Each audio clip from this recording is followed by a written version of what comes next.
Estamos iniciando o nosso aulão de AFO. Como eu falei, nossa disciplina é a mesma, independentemente da banca, você vai ter a nossa disciplina sendo cobrada. Claro que cada banca tem uma especificidade, uma coisinha ali, uma coisinha acolá, mas a nossa matéria é a mesma, tá? Então serve para você estudar para qualquer concurso, tudo certo? Eu vou aqui passar para vocês as questões e vou mostrar para vocês como essas questões caem em prova. Mais do que você ficar preocupado com a matéria, você tem que ficar preocupado como responder aquela questão. Então, fazer exercícios, óbvio, você já deve saber, mas é sempre bom a gente frisar que fazer exercícios é imprescindível para a sua aprovação. Deixa eu aproveitar aqui mais uma pessoa e a gente finaliza, tá? Agora sim, vamos iniciar o nosso aulão.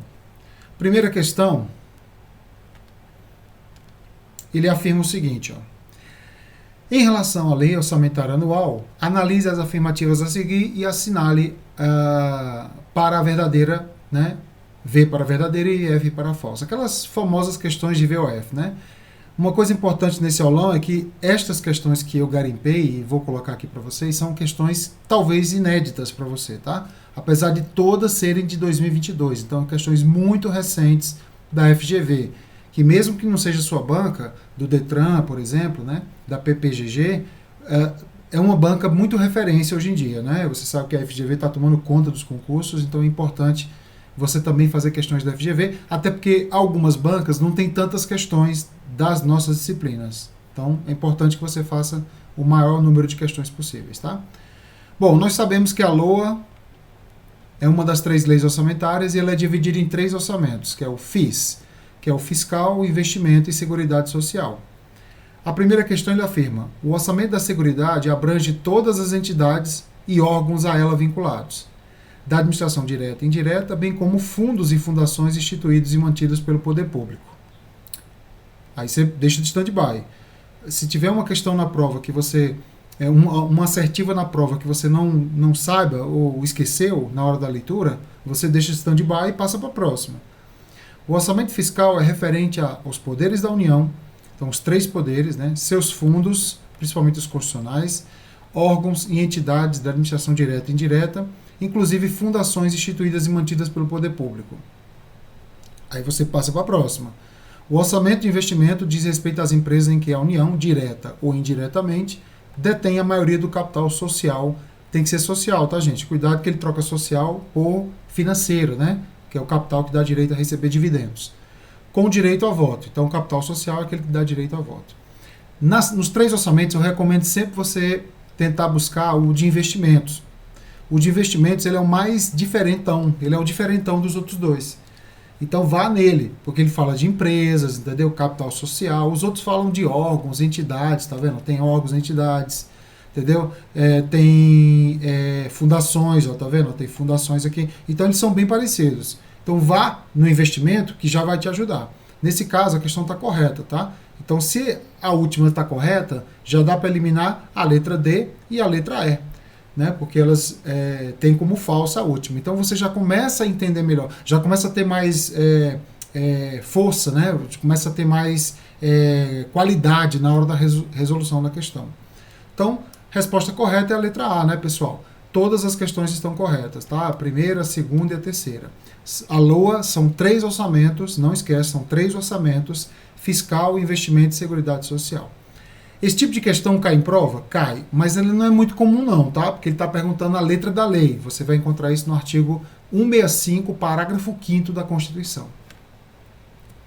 Já na próxima, já é um nível mais alto, porque ele coloca os 3 orçamentos em cada questão. Além de você perder tempo, né, lendo cada questão dessa aí, cada alternativa, você pode se confundir na hora da leitura, né, já que são 3 orçamentos. Você sabendo os 3 já vai te ajudar, porque são 3 orçamentos, né, pessoal? Lembrando, a LOA ela é dividida em 3 orçamentos, que é o fiscal, investimento e seguridade social. Bom, sabendo que são 3 orçamentos: fiscal, investimento e seguridade, são os nomes, né, dos orçamentos, né, já dá para eliminar a letra A, né, porque o orçamento plurianual não existe. O que existe é um plano plurianual, que é uma lei orçamentária, não é um orçamento dentro da LOA, né? Letra B, orçamento de diretriz. Ele está tentando confundir com lei de diretrizes orçamentárias, né? Porque tem muito aluno que está ali na metade do entendimento, ou então está começando a estudar agora, está fazendo os primeiros concursos, vai confundir na prova. Com certeza você que foi meu aluno, ou que é meu aluno, não vai confundir, né? Orçamento plurianual de novo, está errado, né? Então já dá para eliminar algumas de primeira. Então ficamos aqui de novo, orçamento de investimento é orçamento de investimento. Então você já tem uma chance até de chutar, acertar, porque você tem aí 50% de chance mais, né? Do que você ter 5 alternativas livres para você chutar, por exemplo, né? Então o orçamento de investimento está correto, referente aos recursos de investimento das empresas e sociedade economia mista, correto, em que o Estado tenha alguma participação acionária. Alguma participação acionária? Não, pessoal. Tem que ser 50% mais uma ação. Então não é qualquer participação acionária. Qualquer participação acionária pode ser 30%, 20%, 10%. Tá? O orçamento da Seguridade, referente aos recursos da saúde, previdência e assistência social, correto, não esquece, tá? O orçamento da Seguridade tem 3 orçamentos dentro dele, que é o saúde, previdência e assistência social. E o orçamento fiscal, que é tipo assim, o investimento é X, o Seguridade Social é Y, então o que sobrar é o orçamento fiscal, que é o referente a toda outra aplicação de recursos. Qualquer outra que não seja investimento, qualquer outra que não seja saúde, previdência e assistência, será o orçamento fiscal. Tá? Então a resposta certa, letra E, é a única que está correta. Então essa aqui, como eu falei, está errada, está errada. Aqui está errada a letra B também, pessoal, porque ele fala assim, orçamento fiscal e seguridade, aí ele completa dizendo que é saúde e previdência. Não, é só seguridade que é isso, tá? A letra C está errada, só o orçamento plurianual, né? A letra D está errada, o que tem alguma participação acionária, não, tem que ser 50% mais um, porque ele fala aqui, ó, maioria do capital, então tem que ser 50% mais uma ação. Pode ser 60%, 70%, mas tem que ser 50% mais uma ação. Então a resposta certa, a letra E.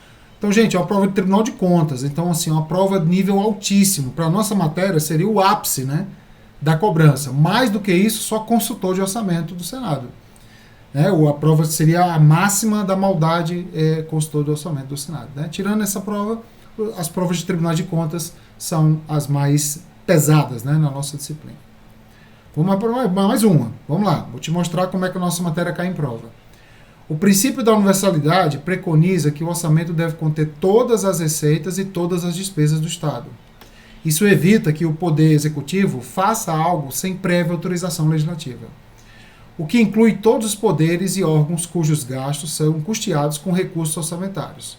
No Brasil, além do orçamento propriamente dito, os entes públicos elaboram mais 2 leis, que é o PPA e a LDO. Então a gente tem o Poder Executivo elaborando 3 leis orçamentárias, né? O PPA, a LDO e a famosa LOA. Ao juntar essas 3 leis orçamentárias, nós temos o famoso Orçamento Programa, que foi criado em 1964 pela edição da Lei 4.320.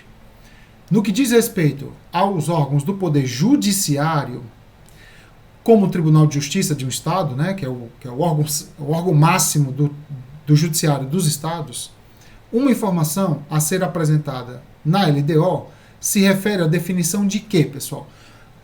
Toda vez que o Poder Executivo for elaborar o orçamento, ele não pode elaborar, pessoal, o orçamento do Poder Judiciário, seja no caso dos estados, o Tribunal de Justiça. Então o Poder Executivo dá a liberdade, não é que ele dá, na verdade a Constituição já deu, para que ele elabore o seu orçamento. Essa elaboração é autônoma, livre, tá? Só que ela não pode ser encaminhada direto à Assembleia Legislativa dos Estados. É preciso que o Poder Judiciário envie para o Poder Executivo. Então quer dizer que o Poder Judiciário não tem que seguir nada, nem ninguém? Não, ele tem que seguir uma LDO. A LDO que é editada antes da nossa LOA, e ela tem as diretrizes, né? Ou seja, tem as prioridades, tem os limites de gastos desses poderes que não é o Executivo. Lembrando que também se aplica ao Executivo, mas o Executivo já tem a LDO. Quem elaborou a LDO foi o Executivo. Então ele já sabe o que a LDO está falando. O que o Judiciário não sabe é o que a LDO está falando. Então é preciso que a LDO seja o porto seguro da elaboração do Judiciário. Então o que o Judiciário tem que respeitar na LDO, pessoal? Os limites para a elaboração de suas propostas orçamentárias. Os limites. Eu costumo dizer que o judiciário, o legislativo e os órgãos constitucionais são crianças pequenas dentro da casa. Quem tem aí filho, tem sobrinho pequeno, sabe, né, que essas crianças, 8, 7 anos, eles só pedem coisas, né? Ou seja, eles só querem gastar. Eles não são órgãos arrecadadores. Então as crianças, elas começam a pedir, eu quero isso, quero aquilo. E de preferência eles sempre pedem o mais caro, né? Então eu quero isso, quero aquilo. Então o judiciário é sempre uma criança pequena. Ele sempre vai pedir, porque ele não é um órgão arrecadador. Se o judiciário arrecadasse o dinheiro, corresse atrás do dinheiro, talvez eles não seriam tão, vamos dizer assim, tão mais frouxos, né, na hora da gastança. Porque eles seriam órgãos que correriam atrás do dinheiro. Quem corre atrás do dinheiro no Brasil é o Poder Executivo, por conta da Receita Federal. Então o judiciário é sempre uma criança que quer gastar. Então vem a LDO e corta as asinhas do judiciário, do legislativo, que são órgãos gastadores e não arrecadadores. Então a LDO vem lá e fala os limites. Olha, o seu limite de gasto é esse, porque a economia no ano que vem é assim, assim, assado. Então o judiciário tem um norte aí para ter isso aí, tá? Isso aqui, pessoal, está no artigo 99 da Constituição, que fala: o Poder Judiciário é assegurado autonomia administrativa e financeira, tanto na elaboração quanto na execução. E o parágrafo 1º fala: os tribunais elaborarão suas propostas orçamentárias dentro dos limites estipulados, conjuntamente com os demais poderes, na LDO, né? Então a LDO cria esse parâmetro para elas. Então veja, uma prova de contador de um TJ, né? 2022 também, e caindo questões sobre elaboração. Então se caiu lá, vai cair para vocês, com certeza. Nenhuma dúvida, pessoal? Todo mundo tranquilo aí? Se sim, tranquilo, né? Questões até agora bacana. Agora vamos lá para a próxima. Ele fala assim: o PPA, que é uma das leis orçamentárias, considerando o mandato presidencial com início dia 1º de janeiro de 2019, então foi o mandato do último presidente, e término dia 31 de 12 de 2022, né? Coincidentemente o que a gente está falando agora, tem vigência de quê? Aí sempre cai em prova essa questão do prazo de proposição, de entrada de vigência, de saída de vigência, se pode alterar o PPA. Porque o PPA ele tem 4 anos de vigência, pessoal. Tem 4 anos, né? E ele é uma lei que é quebrada na questão temporal. Ele não coincide com o mandato presidencial. Se coincidisse, seria maravilhoso, né? 4 anos, certinho. Só que ele entra no 2º ano de mandato. Então seria assim, ó. Nós temos 4 anos de mandato presidencial, 4 exercícios financeiros, né? Ou 4 anos civis, sendo que no primeiro ano de mandato ele governa sempre com o último ano de PPA do antecessor dele. Ah, se ele for reeleito, ele é antecessor dele mesmo. Não importa, tá? Só que no primeiro ano de mandato ele vai enviar um PPA dele, mas que não entrou em vigência neste exercício, que vai entrar vigência só no 2º ano. São 4 anos de vigência, então o 4º ano e último ano de vigência do PPA dele vai coincidir com o primeiro ano do sucessor. Assim como ele sofreu, né, no primeiro ano dele, o próximo também vai sofrer, porque vai governar com as ideias dele, tá? Lembrando, então, nós temos 2019, 2020, 2021, 2022. Exatamente. Então, quem ganhar a eleição este ano dos governadores e presidente vai governar com as ideias dos seus antecessores, tá? Pelo menos um ano aqui no PPA, beleza? Então, o primeiro ano de vigência começa em 2022 e o último ano de vigência terminará em 2023. Então, a resposta certa, letra D. São 4 anos, então já dá para eliminar a letra A, B e E, porque são 3, não são 3 nem 5, né? E começa em 2020 e 2023. Então, pode ser que na próxima prova ele cobre justamente o que vai acontecer no próximo mandato. Já pensou? Se ele repete? Então, já sabe. O próximo mandato, o governante vai governar com o PPA dele só a partir, pessoal, de 2024, tá? Porque o PPA vai ser proposto em 2023. Uma dica: o primeiro ano de vigência do PPA sempre será em ano par, tá? Esse é o ano que entra em vigência, o primeiro ano. Em 2023, o PPA será proposto. Então, aqui vai ser sempre o ano da proposição, que é ano ímpar. Então, o ano ímpar é o ano da proposição, que é o ano da posse. E o ano par, que é o ano seguinte, vai ser o primeiro ano de vigência.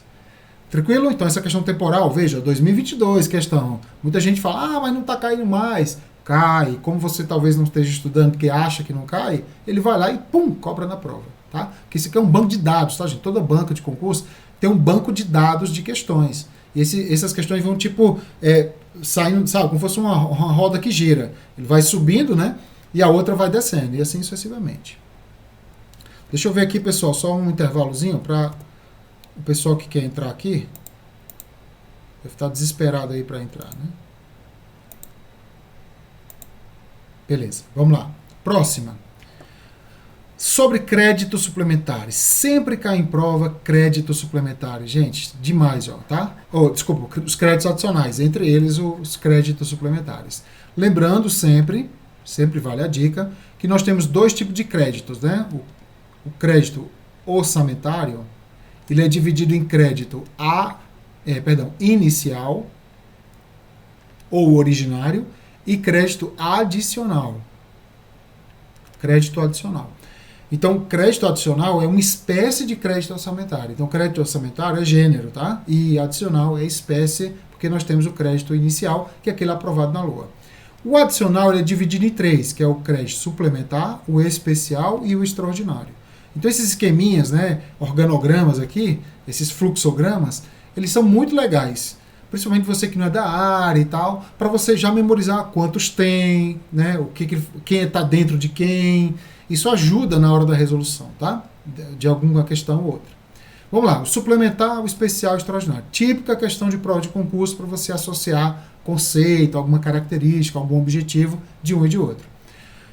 Tem algumas palavras-chave, né, nesse caso aqui. Por exemplo, urgente e imprevista. Urgente e imprevista, nós temos o crédito extraordinário. Falou urgente, falou extraordinário. Toma cuidado, pessoal, uma dica. Toda vez que ele falar urgente, ele tem que falar imprevista ou imprevisível. Imprevisível. Imprevisível é segundo a Constituição, tá? Imprevista é segundo a lei 4.320/64, tá? Por que ele tem que colocar imprevista ou imprevisível, mas sempre urgente? Porque tem despesas urgentes dentro da LOA. Tem várias despesas urgentes. Tem despesa urgente que é previsível. Tipo, seca no Nordeste, seca no Centro-Oeste, né? Geada no Sul, muita chuva no Norte, entendeu? Ressaca no mar, no litoral. Tudo isso são questões urgentes. Imagina quem mora no litoral, já foi litoral nessa época, sabe que uma ressaca, dependendo do tipo de ressaca, pode provocar muitos danos, né? Até mortes, né? Em certas regiões do Brasil. Então isso é um caso urgente, mas é previsível. Está lá, você olhar a ciência, né, a meteorologia, você vai ver que vai ter aquele dano lá naquela situação. Então você pode ter despesas urgentes na LOA. E aí, se eles forem suficientes, eu posso usar crédito suplementar. Alguns de vocês talvez não saibam disso, né? Então, fica atento, porque já caiu em prova dizendo que despesas urgentes não poderiam ser sanadas por créditos suplementares. Podem, se elas estiverem na LOA e se tornarem insuficientes. Por isso que tem que ser urgente e imprevista e imprevisível. Lembrando que imprevista está em desuso. Na prática, ninguém usa mais a palavra imprevista, só cai na prova. O termo correto é imprevisível. Se você for fazer uma redação, por exemplo, prefira sempre colocar a palavra imprevisível junto com urgente, tá? Então, isso aqui é o crédito extraordinário. Destinados a despesa para as quais não haja dotação orçamentária. Então, é uma despesa nova, pessoal. Ela não está na LOA. Então, eu não posso suplementar algo que não está na LOA, né? Então, esse aqui vai ser o crédito especial. E, por fim, destinados ao reforço, palavra-chave. Caiu o reforço na prova, é o crédito suplementar, né? O complementar, né? Pode ser, precisar de um complemento, é o crédito suplementar. Então, a resposta correta, letra E. Letra E, 3, 2, 1, tá? Então, urgente e imprevista. Olha como você tem que fazer questões de concurso. Aqui está a palavra imprevista. Está correto? Não. Né? Até porque nós estamos comoção intestina. Quem que fala hoje comoção intestina, pessoal? Ninguém, né? Porque isso aqui é uma letra da lei. É a lei 4.320/64, numa prova de 2022, provando que essa lei ainda cai em prova. Você tem que responder segundo ela. Agora, olha a próxima questão. Prova de 2022 também. Ao analisar, deixa eu trocar aqui. Ao analisar a prestação de contas de um ente público, um agente de controle priorizou uma avaliação mais detalhada dos créditos adicionais extraordinários. Então, ele está fazendo uma auditoria lá e quer saber se está tudo certo, né? Abertos ao longo do último exercício. Por exemplo, na pandemia teve muito crédito extraordinário.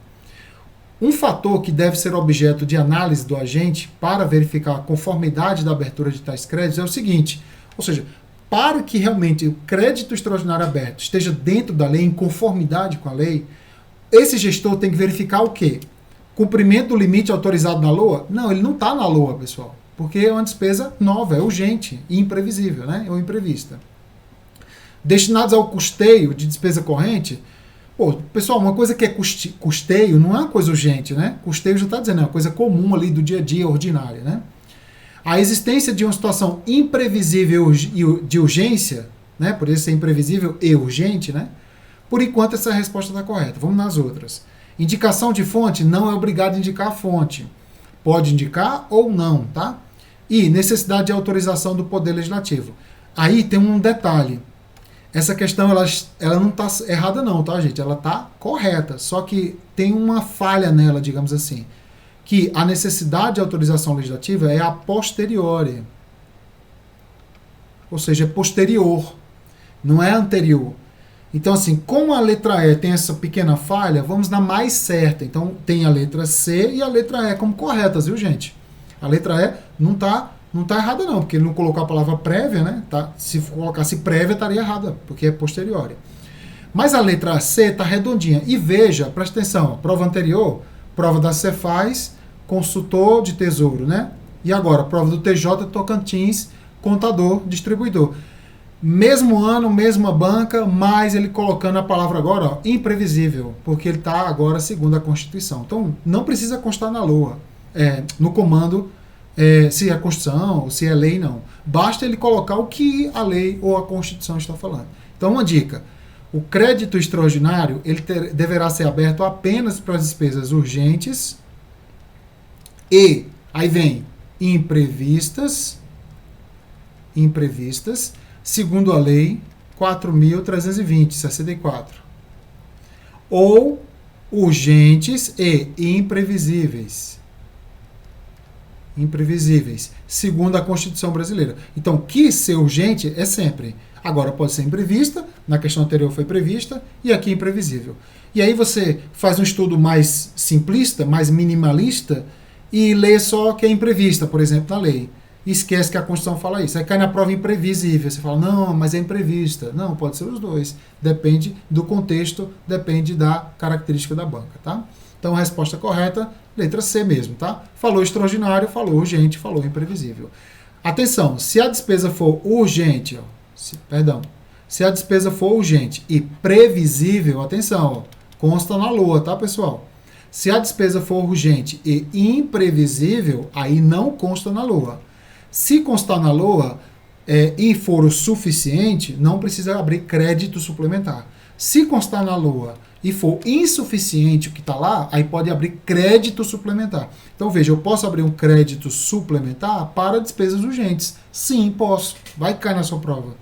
Talvez você não sabia disso. E esse aulão tem essa finalidade, tá? Vamos para a próxima. A Secretaria de Planejamento e Orçamento da Prefeitura de Beta do Sul, previamente à elaboração da proposta orçamentária para o exercício 2023, emitiu uma orientação aos servidores reforçando a importância dos princípios orçamentários, destacando que, aí tem aqui, ó, eu destaco sempre para vocês 8 grandes princípios, tá? Ó, são os 8, esses 8 são os mais cobrados em prova, então muita atenção a eles, ó, princípio da anualidade, da unidade, universalidade, exclusividade, não afetação, orçamento bruto, equilíbrio e especialização. Gente, são os mais cobrados em prova. Não adianta você ir atrás dos outros. Os outros têm uma incidência de cobrança muito pequena.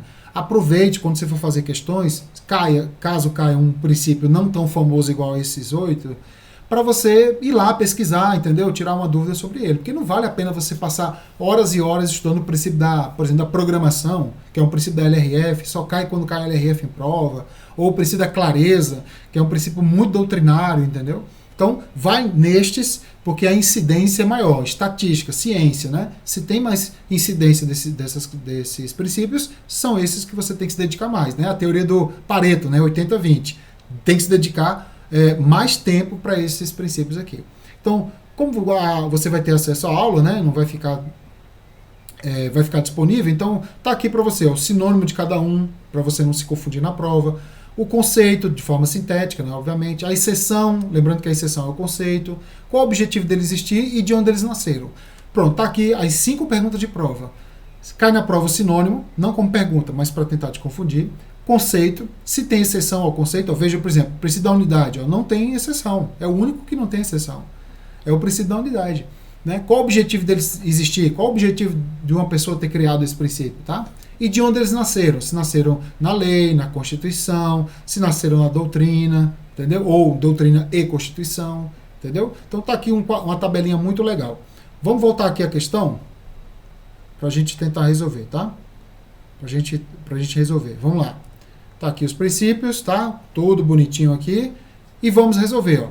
A letra A, ele fala do conceito dos princípios. É muito raro cair, ó. Tá vendo? Mas caiu, 2022, ó. O conceito. Estabelecem regras básicas, que a gente chama de nucleares, né? O núcleo, para conferir o quê? Racionalidade, eficiência, transparência na elaboração, principalmente na elaboração, e na execução e controle do orçamento governamental, sendo estabelecidos tanto por normas constitucionais, como infraconstitucionais, quanto pela doutrina. Ó, vamos voltar lá, ó.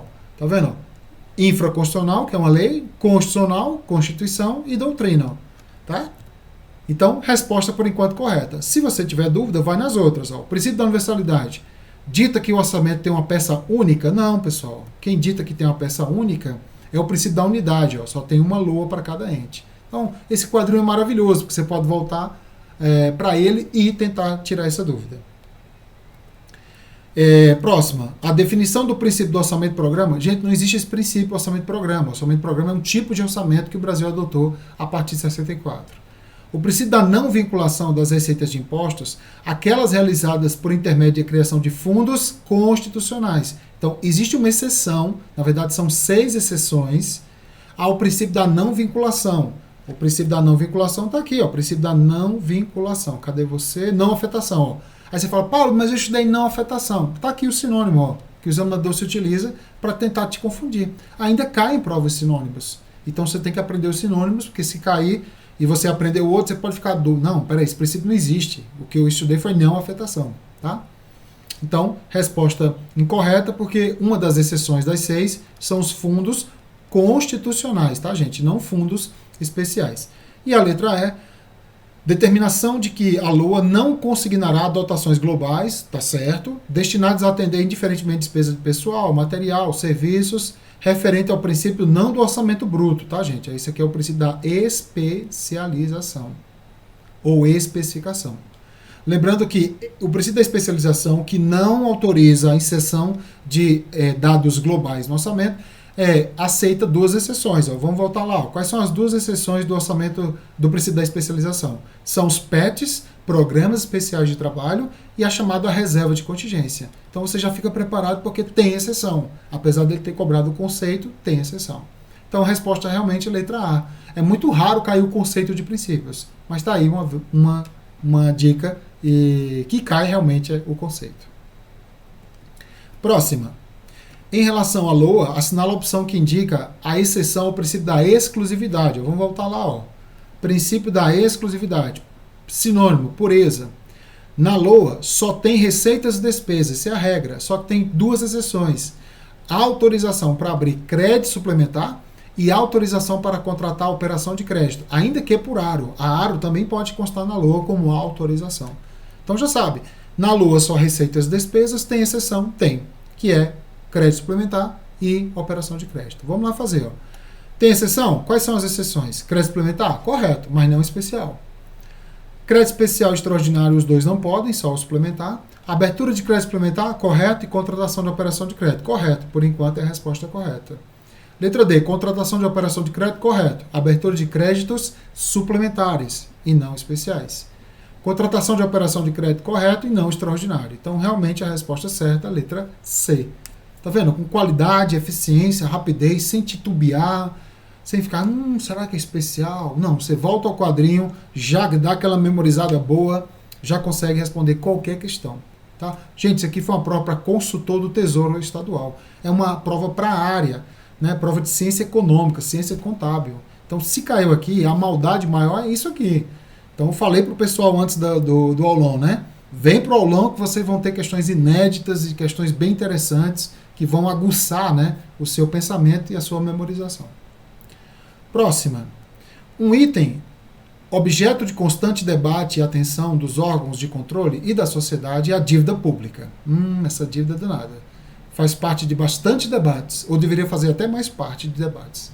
Uma vez que acarreta alto custo por consumir parte relevante dos recursos. Então, tudo que a gente paga de tributo para o Estado, boa parte vai para pagar essas dívidas de muitas décadas anteriores. Do orçamento para o seu financiamento e amortização. A Lei 4.320 classifica a despesa pública em dívida fundada e dívida flutuante. Ao apurar o montante da dívida flutuante de um ente, não devem ser incluídos os valores relativos. Então, nós temos aqui dívidas fundadas e dívidas flutuantes. Das alternativas, apenas uma não é flutuante. Então, ele está perguntando qual é que não é flutuante, então tem 4 flutuantes e uma que não é. Para não errar em prova, tá, gente? Nós temos 2 tipos de dívidas que podem cair na sua prova, em várias situações e até em vários lugares dos temas dos editais, que é a dívida fundada, também conhecida como dívida consolidada, e a dívida flutuante. 2 perguntas de prova para você não errar. 2 perguntas de prova. A primeira pergunta é o prazo de pagamento. Para ser fundada, tem que ser superior a 12 meses, ou ultrapasse 31/12. Então, se uma dívida começou em dezembro e terminou em janeiro, pessoal, ela é fundada, tá? Apesar de você ter só 2 meses. Porque o que importa é que ultrapasse 31/12. Salvo as operações de crédito aprovadas na LOA, tá? A própria LRF traz essa exceção. Então, tudo que está na LOA só tem prazo de 1 ano, mas ela mesmo assim será considerada fundada. E flutuante, tudo que é inferior a 12 meses de prazo de pagamento ou não ultrapassa 31/12. A outra pergunta de prova é: precisa de autorização legislativa prévia para se contratar? No caso da fundada, sim, todas elas. Na flutuante, não precisa. Salvo as aros e serviços da dívida a pagar, porque elas constam na LOA. Então, aros e dívidas a pagar, serviço da dívida a pagar, que são juros a serem pagos ano que vem, precisam de autorização legislativa, tá? Então se liga nas aros, tá, gente? As aros caem muito em prova, são as antecipações de receitas orçamentárias. E aqui tem as exceções, tá? Tem os exemplos, né? Dívida fundada, dívida consolidada, mobiliária, garantias e contragarantias, precatórios não pagos, etc. Flutuante, calção, resta a pagar, salários não reclamados, débito, tesouraria, que é sinônimo de aro, né? Depósito judicial ou de terceiros, né? Que são os pagamentos, devoluções e restituições extra-orçamentárias. Normalmente a gente chama as dívidas flutuantes de dívidas extra-orçamentárias, né? Ou de receitas e despesas extra-orçamentárias. Então, a resposta correta só podem ser os compromissos exigíveis após 12 meses. E aqui houve uma maldade, né, pessoal? Porque na letra A, a letra D, tem os exemplos. E na letra E, tem uma característica da dívida. Então, veja que o cara foi bem maldoso aqui, né? Porque quando você vai chutar um negócio e tem um bem diferentão, você geralmente não chuta ele, né? Você fala, peraí, tem esse diferentão aqui, talvez não seja ele, né? Então, ele colocou os exemplos e na correta ele colocou uma característica da dívida fundada, né? Porque ele está perguntando qual é que não é dívida flutuante. Então, tudo que se encerra após 12 meses será considerada como dívida fundada e não dívida flutuante. Mais uma, vamos nessa.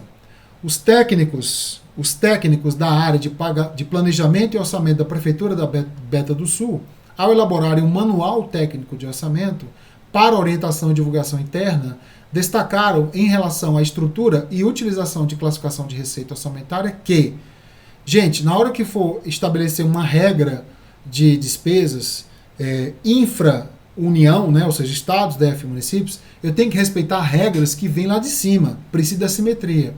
Se a União estabeleceu regras orçamentárias, porque a Constituição fala, né, que matéria orçamentária ela é de competência concorrente. A União estabelece normas gerais e os estados e DF estabelecem normas específicas, mas sempre respeitando essas normas gerais.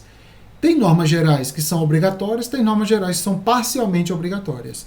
Para sua prova, atenção.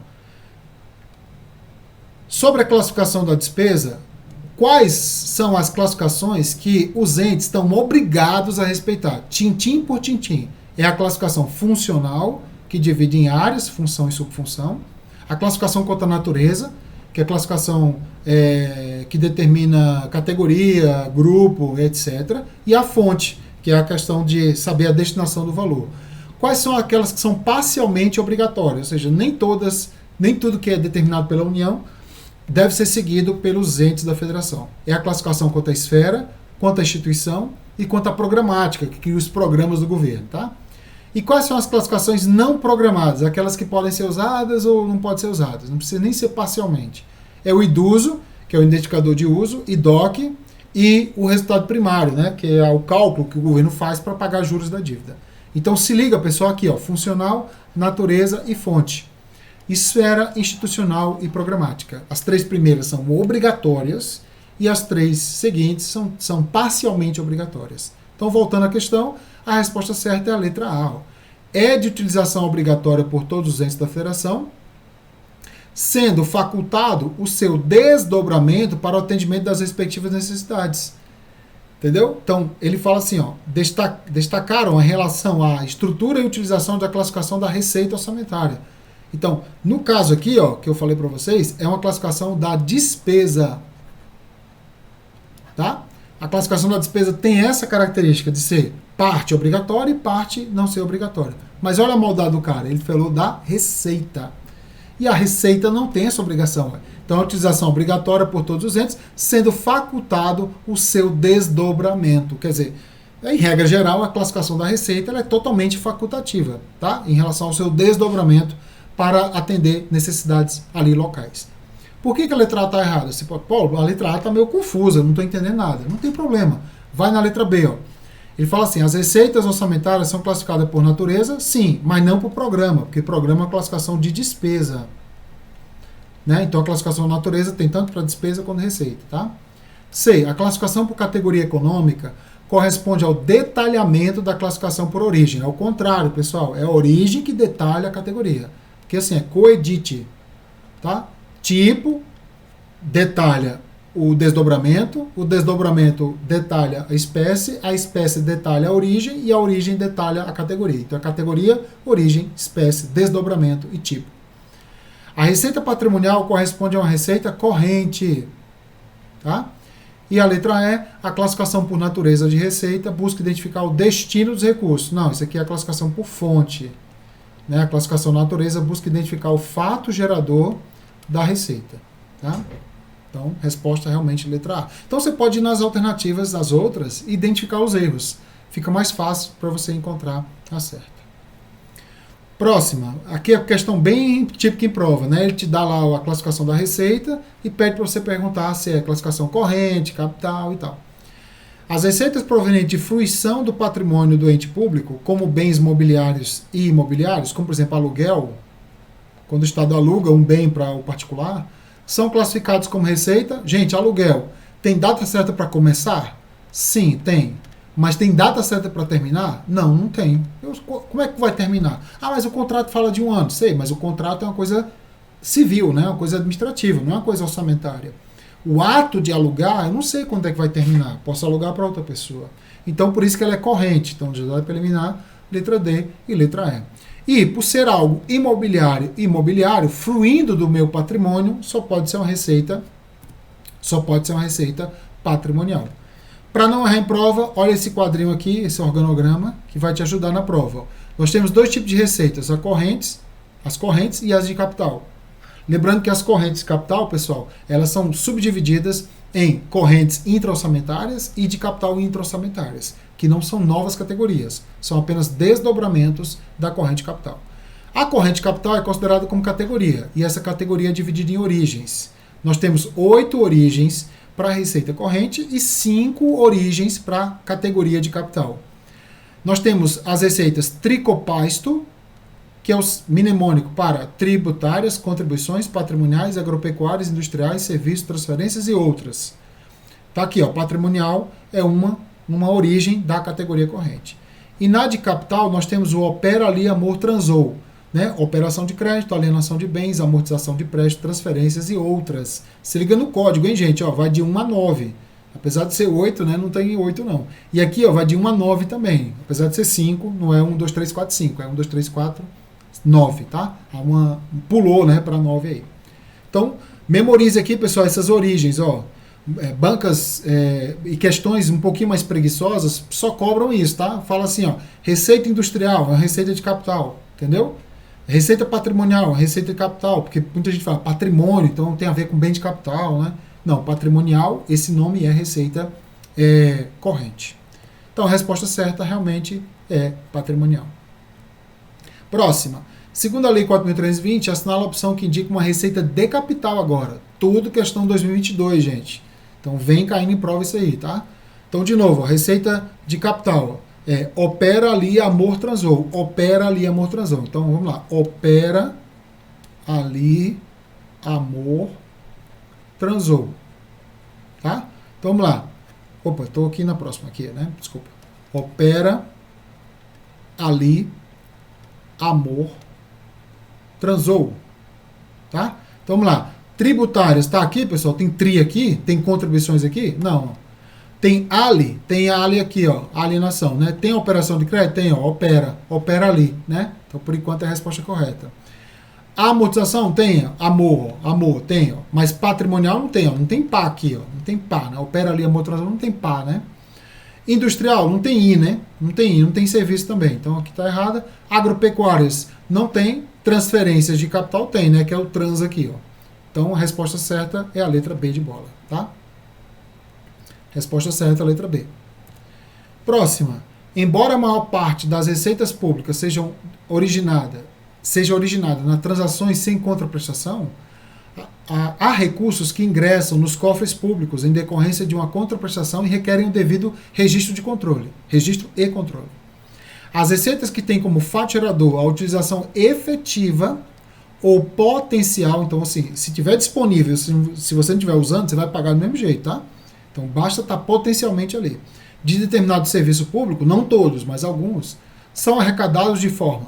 Gente, se você vai. Olha só, se você está pagando algo que só está potencial para você, como lixo, retirada de lixo, por exemplo, se eu não coloquei o lixo hoje e passou o caminhão, eu vou pagar a taxa de lixo, porque ele estava lá disponível para mim, eu que não quis usar. Então, nesse caso, por ter essa imposição, nós temos a taxa de serviços. Nós temos, pessoal, tributos, que são divididos em impostos, taxas e contribuições. As taxas são divididas em taxa de poder de polícia e taxa de serviços. Essas taxas de serviços podem ser efetivamente utilizadas ou potencialmente utilizadas, tá? Eu não preciso usar. Taxa de lixo, por exemplo. Taxa de esgoto. Se eu não limpei nada hoje, não tem esgoto na minha casa, vou pagar do mesmo jeito. Porque é um tributo. E tributo não tem essa possibilidade de você querer não pagar. Você tem que pagar, beleza? Então a resposta é certa. Contribuições não tem essa potencialidade, tá? Você precisa usufruir para pagar. Receita de concessões, permissões e serviços, aqui são receitas não tributárias. Então, letra B, C e D são as absurdas, porque são receitas não tributárias, não teria essa imposição. Próxima, aqui vem a questão que eu falei, né? De ser obrigatória, quantitativa, qualitativa e tal. Vamos lá, o processo de programação da despesa orçamentária está estruturado na realização sequencial das etapas, quantitativas, qualitativas, parará, está falando nada. Nesse sentido, identificam-se as seguintes classificações que devem ser consideradas pelos técnicos da área de planejamento de uma prefeitura parará. Então nós temos receitas quantitativas e tem receitas qualitativas e tem receitas quantitativas na sua classificação. Para não errar em prova, nós temos receitas qualitativas quanto à esfera, quanto à instituição, quanto à função, quanto ao programa. Tá? Isso aqui não é classificação não, é só um adendo. E quanto à quantidade, nós temos natureza, identificador de uso, fonte, identificador IDOC e resultado primário. Uma dica, a classificação da natureza é a classificação mais cobrada em prova, é uma das mais conhecidas, que classifica em categoria, grupo, modalidade e elemento. Ela é a mais famosa de todas, mas é a diferentona, porque ela não está na qualidade, ela está na quantidade, ela está debaixo da quantidade. Então se liga nela, ela pode ser cobrada na sua prova. Entendeu, pessoal? Então a natureza da despesa é a diferentona, porque ela deveria estar na qualidade perto das outras, que são também bastante famosas. Como ela está diferentona, memoriza que ela é quantitativa. Sempre vai cair na prova ela, tá? Então vamos lá. Qualitativa. Vamos lá, a de cima. Qualitativa. tem institucional, funcional, programática, operação especial, isso aqui não tem, né? Quantitativa, idoso, natureza e despesa. A natureza, ó, quantidade, mas operação especial não é nem classificação. Operação especial é uma divisão da classificação quanto ao programa. Letra C, institucional, funcional, grupo de natureza. Grupo de natureza está dentro da natureza, tá? Está falando que é qualitativa. Qualitativa, institucional, funcional, programática. Quantitativa, grupo não é classificação, tá? Grupo é apenas uma subdivisão da classificação quanto à natureza. Qualidade, idoso, grupo, especificação e tal. Quantidade, institucional, funcional e programática. Está errado aqui, né? Porque o idoso não é qualidade, né? Idoso é quantidade. Então a resposta certa é a letra B. Ó. Qualidade, institucional, funcional, programática. Quantitativa, idoso, grupo, especialização, destinação de recursos e natureza da despesa. Então, o ponto central para a sua prova é identificar a natureza, tá? Vai na natureza, vê se ela está na quantidade. Provavelmente essa questão vai estar correta. Próxima. As despesas orçamentárias relacionadas à aquisição de títulos representativos do capital das empresas ou entidades de qualquer natureza já constituídas, quando a operação não importar aumento de capital, isso aqui é uma determinação da Lei 4.320, mostrando que essa lei cai em prova de concurso, é o seguinte, lembrando, ó, segundo a Lei 4.320, as receitas correntes, as despesas correntes são divididas em custeio e transferências. Já segundo o MTO, é pessoal, juros e outras. E de capital, pessoal, é investimento, inversão financeira e transferência segundo a lei. Já segundo o MTO, é investimento, inversão e amortização. Então se liga, porque na prova ele pode perguntar segundo a lei e segundo o MTO. O MTO é o que é mais cobrado em prova. Esse conceito que fala sobre as empresas ou entidades já constituídas, quando a operação não importar, tá? Isso é chamado de despesa de capital, chamado investimentos. Tá? Chamado investimento. Então, peraí, deixa eu ver aqui. Despesa quando não importar aumento de capital. Então, quando você está investindo em empresas, as quais nós temos um aumento, não aumento de capital, quando a operação não importar, aumento de capital, são classificados, deixa eu ler direitinho aqui, pessoal, para a gente não tirar todas as dúvidas. Vamos lá, as despesas orçamentárias relacionadas à representação do capital das empresas ou entidades de qualquer espécie já constituídas, quando a operação não importar, pessoal, quando a compra de ações de uma empresa não importar aumento de capital, aí não será despesa de capital não, tá? Desculpa, será uma despesa de capital, mas inversão financeira. Então, se a União comprar uma empresa ou ações dessa empresa que aumentar o capital dela, aí é considerado investimento. Se a União comprar algo de uma empresa que não importar aumento, será inversão financeira. Então, depende de se aumentou ou não a participação dela nessa empresa. Se não importar aumento de capital, será inversão financeira, tá? Então a resposta certa aqui é a letra D. Mais uma, vamos lá. Aqui é bem dinâmico, tá, gente? É só pra gente mostrar pra você como é que cai em prova, pra você ficar ligado, palavra-chave, né? Aqui a gente não tem um condão de entrar muito na matéria, na disciplina, não. Aqui é pá bola mesmo, tá? De acordo com a lei, o empenho da despesa é o ato emanado de autoridade competente que cria para o Estado uma obrigação de pagamento, pendente ou não de implemento de condição. Esse aqui é o conceito do empenho, segundo a lei. Nesse sentido, o empenho classificado como ordinário, que são três tipos de empenhos ou modalidades, tá? O empenho ele pode ser por estimativa, pode ser global, pode ser ordinário, é o ego, tá? O ordinário, pessoal, é aquele onde o valor é fixo e previamente determinado, cujo pagamento deverá ocorrer apenas de uma só vez. Tá? Lembrando que nós temos 4 estágios da despesa, né? Que é a fixação, empenho, liquidação e pagamento. O empenho pode ser por estimativa, global ou ordinário. Qual a diferença deles? A diferença é que, se for contratual, será global. Será global. Se for se não puder determinar previamente antes, será por estimativa. Se a despesa é extraordinária e não planejada, né, não tem como você fazer o ordinário, né? Provavelmente vai ser por estimativa também. E devidas mensalmente a terceiros, como compromissos relacionados a salários e férias, aí não tem como ser ordinário, porque ordinário é de pronto pagamento, tá? Então, se você vai pagar mensalmente, aqui também será por estimativa. Mas, Paulo, pagamento de salário e férias não é uma coisa determinada? Não seria global? Não, pessoal. Porque o salário da pessoa, férias tudo bem, mas salário da pessoa, não tem como saber se você vai ter um desconto, se você vai ter um plus a mais, né, um ressarcimento. Então, por isso que o salário é feito por estimativa, o ano inteiro. Mas se der certo, tudo bem, você não precisa de nada. Mas se não precisar, você precisa de um crédito suplementar para sanar essa situação, tá? Então, crédito ordinário é aquele que você sabe previamente o valor e não aceita pagamento parcelado, tá? Próxima. De acordo com o Manual da Contabilidade aplicada ao setor público, assinala a opção que indica a etapa da receita que antecede a fixação. É um dos estágios da receita agora, né? Do montante da despesa que irão constar nas leis do orçamento e que serve como base para se estimar a necessidade de financiamento do governo. Gente, muitas dicas aqui, ó. Estimar, vem antes da fixação, só pode ser quem? A previsão da receita. Lembrando que nós temos também 4 estágios da receita, pessoal.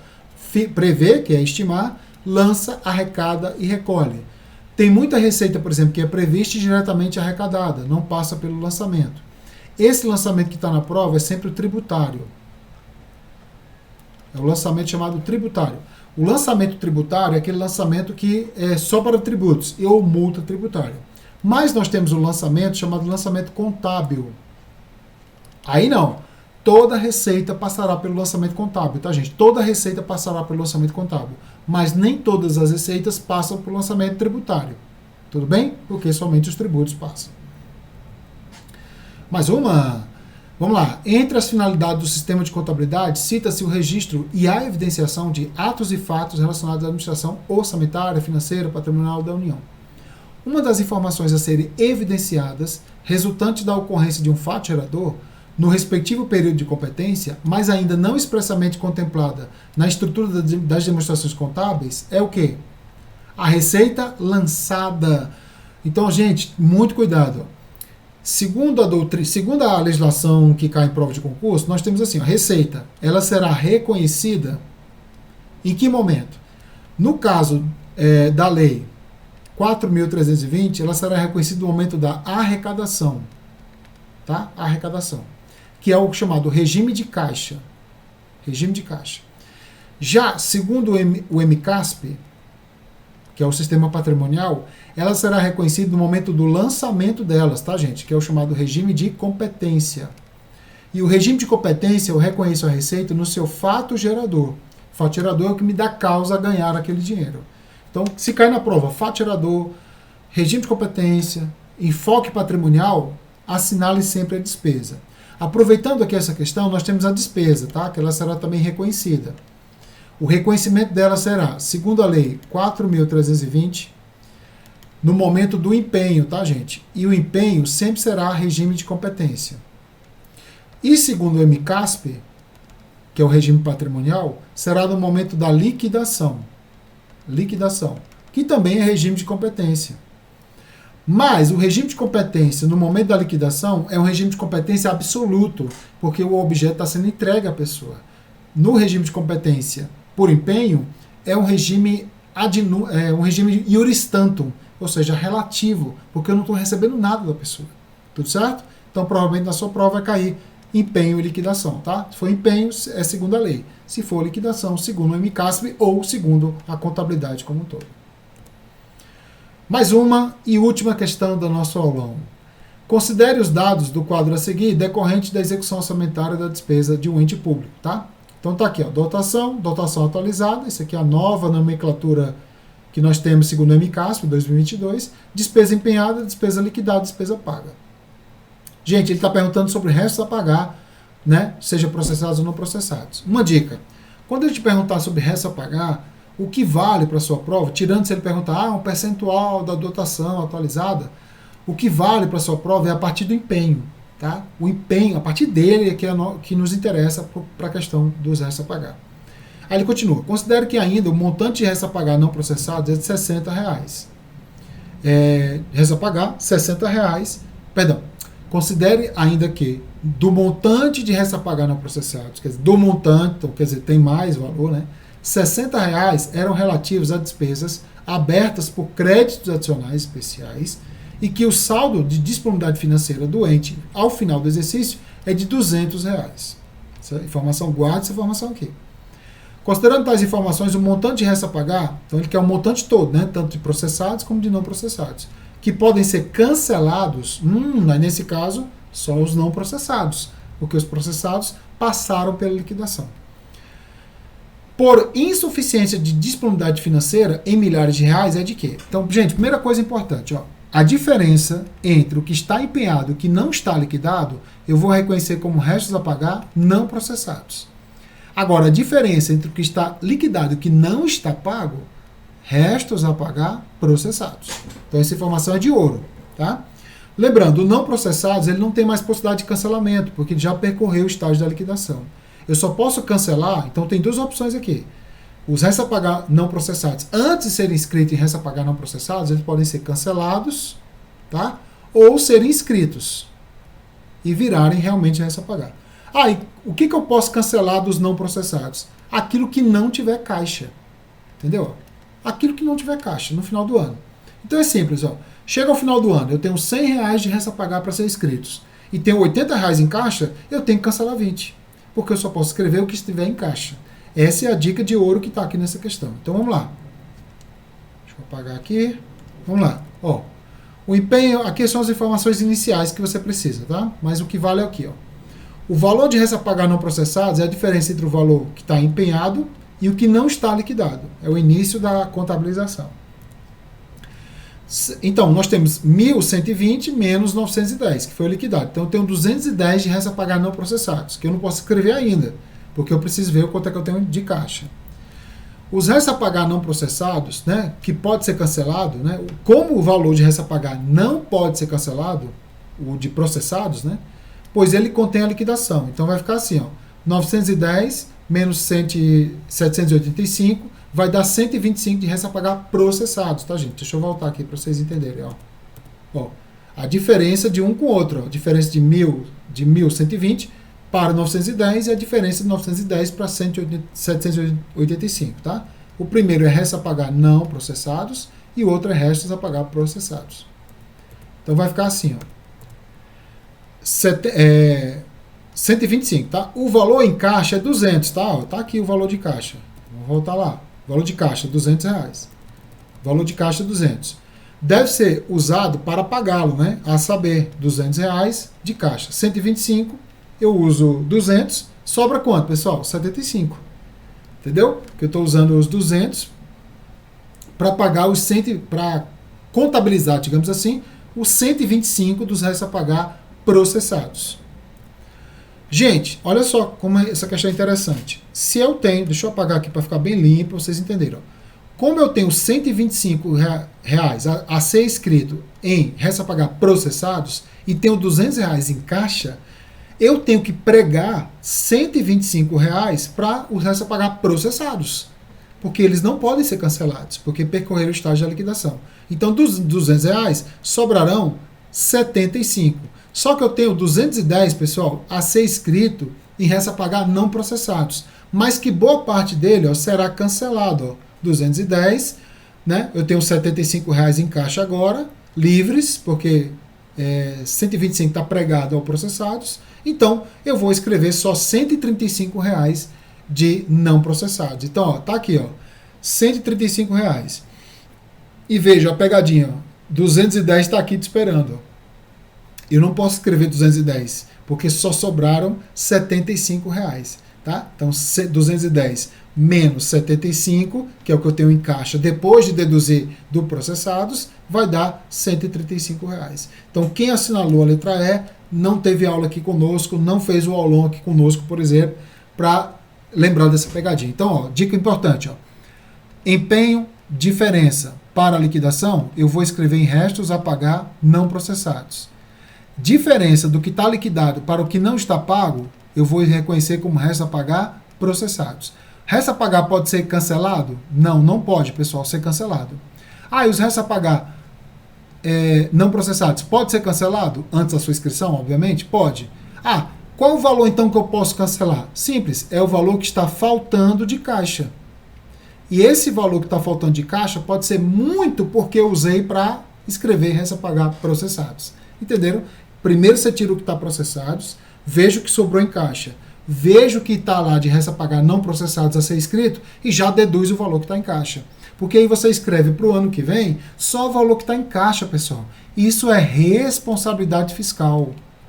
Tá? Se um dia você for convidado a ser ministro da Economia do Estado brasileiro, né, da União, você vai ser um dos caras que vai olhar isso aqui. Ou uma das mulheres que vai olhar isso aqui.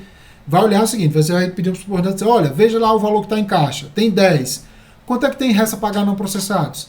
Tem 15. Então cancela aí 5, porque só tem 10 reais em caixa. Isso chama responsabilidade fiscal. Você escrever dívidas para o ano que vem, só o que tem em caixa. Ah, mas eu poderia ter pago neste ano? Poderia. Mas eu posso pagar no ano que vem? Também poderia. Não traz nenhum problema, porque o dinheiro está em caixa, né? Não vai causar nenhum transtorno para você. Tá? Então, questão muito interessante, nível bem alto, para você se preparar para a sua prova. Tudo bem? Bom, e assim finalizamos nosso aulão. Você percebeu aqui, pessoal, que eu fui bem na ferida, né? Aqui a gente não enrola muito, não fiquei enrolando aqui da questão, indo atrás de doutrina e tal. Eu fui mostrar para você como a nossa matéria cai em prova. Palavras-chave, expressões-chave, como fazer as questões, como ser rápido. Então, é isso que importa. Então, além do conteúdo que você está estudando, você tem que saber fazer prova. Então, nosso aluno teve esse condão de ajudar você a fazer essa prova. Tudo bem? Convido a todos a se inscrever no nosso canal aqui. Se inscreva no nosso canal para ter acesso aos nossos vídeos e assista os nossos vídeos, tá, gente? Curta aí, vai ser muito importante para a gente, tudo bem? Fique ligado que vão ter vários outros aulões para te ajudar nessa empreitada aqui, beleza? Então, eu sou o professor Paulo Lacerda, esse foi nosso aulão de AFO. Bons estudos a todos e até a próxima.